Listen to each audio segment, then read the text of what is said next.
aquest divendres tenim un esdeveniment molt important esportiu a Vilanova. Tenim a 190 països mirant-nos dels 5 continents que tenim i és molt important, diguem, de la repercussió que ens donem compte que hi ha.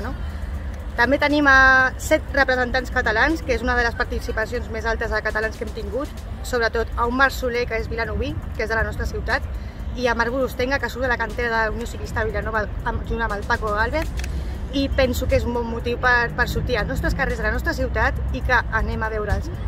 És algú per gaudir del bon ambient que hi haurà i poder viure realment el que és l'ambient del ciclisme, és per aprofitar-ho. I recordeu, divendres a 4:45, a la cruïlla entre Josep Antoni Vidal i Rambla Principal, podeu veure l'espectacle.